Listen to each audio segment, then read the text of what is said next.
Hello friends, welcome to M study. Maharashtra state बोर्डची series आजपासून आपण सुरू करत आहोत. आज आपण 6वीचा इतिहास हा चॅप्टर वाईज पाहणार आहे.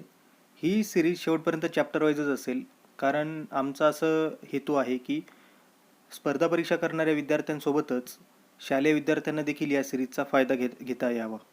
म्हणून ही सिरीज आपण शेवटपर्यंत चॅप्टर वाईजच कंडक्ट करणार आहोत. तर आता आपण पहिला चॅप्टर पाहूया 6वीचा, तो म्हणजे भारतीय उपखंड आणि इतिहास. इतिहास म्हणजे मानवी संस्कृतीच्या प्रवासात घडलेल्या सर्व प्रकारच्या भूतकालीन घटकांची सुसंगत मांडणी. इतिहासाचे काही आधारस्तंभ आहेत, जसं की स्थल, काल, व्यक्ती व समाज. या 4 घटकांशिवाय इतिहास हा आपल्याला अभ्यासताच येत नाही. मित्रांनो, आपण भारतामध्ये वेगवेगळ्या ठिकाणी वेगवेगळ्या प्रकारचा आहार, वेशभूषा हे पाहत असतो. तसेच तेथील घरबांधणी, लोकांचा व्यवसाय यामध्ये देखील विविधता आढळते. तर आता आपण ज्या प्रदेशात राहतो त्या प्रदेशातील हवामान, पर्जन्यमान, शेतीतून मिळणारे पीक, वनस्पती आणि प्राणी इत्यादी गोष्टी ह्या आपल्या जगण्याला मदत करत असतात. आता या गोष्टी ज्या प्रदेशात उत्तम रीतीने अवेलेबल असतील किंवा त्यांची मुबलकता तिथे असेल, त्या प्रदेशात मानव जास्त वस्ती करतो. त्या वस्त्यांचे पुढं ग्रामवसाहतीमध्ये रूपांतर होते आणि ग्रामवसाहती पुढं जाऊन नगरेमध्ये रूपांतरित होतात. काही वेळा काय होतं, तर पर्यावरणाचा ऱ्हास, दुष्काळ, आक्रमणे किंवा इतर अनेक कारणांमुळे जगण्याच्या साधनाची कमतरता भासू लागते आणि त्यामुळे लोकांना ती जागा सोडून जाणे भाग पडते. म्हणून नगरे काय होतात की ओसाड होऊन जातात, ओस पडतात. अशा अनेक घडामोडी इतिहासात घडलेल्या दिसतात, जसे की हडप्पा संस्कृती, मोहनजोदडो संस्कृती. यामुळेच आपण इथे काय म्हणू शकतो की इतिहास व भूगोल यांचे अतूट नाते आहे. कारण आपल्याला इतिहासाचा जर अभ्यास करायचा असेल तर आपल्याला भूगोलाबद्दल माहिती असणे गरजेचे आहे, किंवा त्या क्षेत्राचा भूगोलाचा देखील अभ्यास करायचा असेल तर त्याच्या अनुषंगाने तेथील इतिहास आपल्याला माहीत असणे आवश्यक आहे. आता पुढील पॉईंट पाहूया, भारताची भौगोलिक वैशिष्ट्ये. यामध्ये आपल्याला 6 पॉईंट लक्षात घ्यावे लागतात. जसं की भारताचे प्राकृतिक विभाग आहेत नॅचरली, ते म्हणजे हिमालय, सिंधू, गंगा, ब्रह्मपुत्रा इत्यादी नद्यांचा मैदानी प्रदेश, थरचे वाळवंट, दख्खनचे पठार, समुद्र किनाऱ्यांचे प्रदेश आणि समुद्रातील बेटे. हे 6 पॉईंट आपण अभ्यासणार आहोत. तर आता पहिल्यांदा पाहूया हिमालय. आता मित्रांनो, हा इथे भारताच्या उत्तरेकडे हिंदुकुश पर्वत तुम्हाला दिसत आहे. इथे आहे हिमालय पर्वत. या 2 खिंडी इथे लक्षात घ्या, एक म्हणजे बोलन खिंड आणि एक म्हणजे खैबर खिंड. तर काय होतं, जुन्या काळी ना व्यापार चालत होता. तर तो व्यापार चीन, ह्या इथं चीन देश आहे, हा चीन आणि मध्य आशियातील इकडे काही देश आहेत, त्या देशांचा व्यापारी मार्ग हा या खैबर खिंडीतून होत होता. ठीक आहे, खैबर खिंडीतून असा भारताच्या उत्तर भागातून तो मार्ग पास होत होता. या मार्गामधून मॅक्झिमम वेळा किंवा जास्तीत जास्त व्यापार हा कशा चालायचा, तर रेशीमचा. म्हणून या मार्गाला काय म्हणतात, तर रेशीम मार्ग किंवा सिल्क रोड म्हणून देखील याला ओळखलं जातं. आता खिंड म्हणजे काय असतं, खिंड म्हणजे सिम्पली 2 डोंगरामधील अरुंद मार्ग. ठीक आहे, असे इथे 2 डोंगर आहेत, तर हा जो मधला रोड आहे याला आपण खिंड म्हणतो. तर त्या खिंडीतून जो पण काही व्यापार होत होता तो जमिनीवरून होत होता. जमिनीच्या मार्गाला खुष्कीचा मार्ग असे देखील म्हटले जाते. ठीक आहे, तर आता ही खैबर खिंड ही एवढी महत्त्वाची आहे की भारतामध्ये आतापर्यंत ज्या पण परकीय राज्यांनी आक्रमण केलेलं आहे, मग तो मोहम्मद घोरी असू द्या, गझनी असू द्या किंवा सिकंदर असू द्या, ते या खैबर खिंडीतूनच भारतात त्यांनी प्रवेश केलेला होता. तसेच अनेक परदेशी प्रवासी देखील याच मार्गातून भारतात आले. पुढील पॉईंट आता आपण पाहूया, सिंधू, गंगा व ब्रह्मपुत्रा नद्यांचा मैदानी प्रदेश. हा इथे तुम्हाला ही इथे सिंधू नदी दिसते, इथे गंगा नदीचा मैदानी प्रदेश व इथे ब्रह्मपुत्रा नदीचा मैदानी प्रदेश.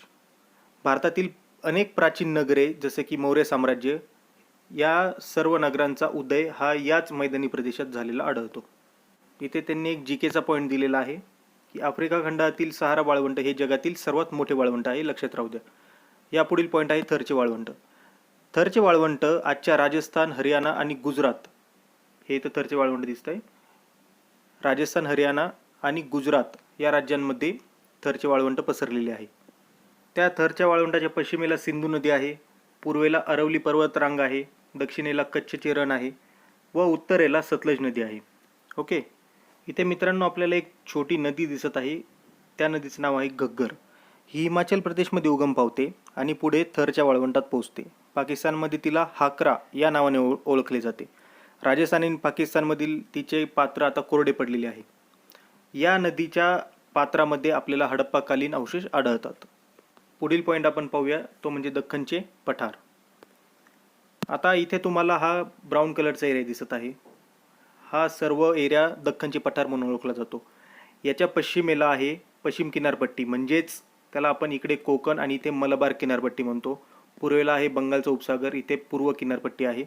तसेच दख्खनच्या पठाराचा पश्चिमेकडील जो त्याचा उतार आहे तिथे सह्याद्री पर्वतरांग आहे, त्याला आपण ह्या भागाला आपण म्हणतो पश्चिम घाट. तसेच पूर्वेकडील उताराला आपण म्हणतो पूर्व घाट. आता या दख्खनच्या पठारावरची जी पण जमीन आहे ती अतिशय सुपीक जमीन आहे. त्यामुळे येथे शेती हा प्रमुख व्यवसाय आपल्याला दिसून येतो. मौर्य साम्राज्याचा जो उदय मैदानी प्रदेशात झाला होता, त्या मौर्य साम्राज्याचा पुढे विस्तार आपल्याला दख्खनच्या पठारावर झालेला दिसतो. तसेच मौर्यांसोबतच अनेक छोटी मोठी राज्ये देखील येथे उदयास आलेली होती. पुढील पॉईंट आहे समुद्रकिनाऱ्यांचे प्रदेश. तर भारताच्या प्रचंड मोठ्या विस्तारामुळे भरपूर मोठा समुद्रकिनारा लाभलेला आहे. पश्चिमेला आपल्या अरबी समुद्र आहे, पूर्वेला बंगालचा उपसागर आहे. पूर्वीच्या काळापासूनच समुद्रातून आपण पश्चिमेकडील देशांशी व्यापार करत होतो. ओके. तसेच दक्षिण पूर्व आशियाशी देखील आपला या साईडला व्यापार चालत होता. नंतरच्या काळात खुष्कीच्या मार्गांचा शोध म्हणजे जमिनीच्या मार्गांचा शोध लागला असला तरी देखील समुद्री मार्गांचे महत्त्व हे कमी झालेले नव्हते. त्यानंतर आपण पाहूया समुद्रातील बेटे. भारताला लक्षद्वीप बेटे आणि अंदमान निकोबार बेटे लाभलेले आहेत. प्राचीन काळातील बेटांचे महत्त्व आपल्याला Periplus of the Erythraean Sea म्हणजेच तांबड्या समुद्राचे माहिती पुस्तक, या पुस्तकात आपल्याला त्याचा उल्लेख केलेला आढळतो. हे पुस्तक एका अनामिक ग्रीक खलाशाने लिहिलेले आहे, म्हणजेच त्याचा नावाचा उल्लेख किंवा त्याचे नाव आपल्याला आज आढळत नाही. पुढील पॉईंट पाहूया भारतीय उपखंड. हडप्पा आणि मोहनजोदाडो ही शहरे आजच्या पाकिस्तानात आहेत. भारतीय उपखंड म्हणजे कोणता पार्ट? तर अफगाणिस्तानपासून म्हणजे इथून तर अफगाणिस्तान, पाकिस्तान, आपला भारत देश, नेपाळ, भूटान व बांगलादेश हा सर्व एरिया म्हणजेच याला दक्षिण आशिया किंवा भारतीय उपखंड असे देखील म्हटले जाते.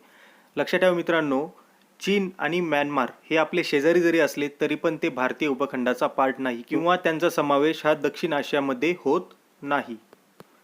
तर मित्रांनो, हे लेक्चर होतं आजचं. असेच लेक्चर आपले चॅप्टर वाईज येत राहतील.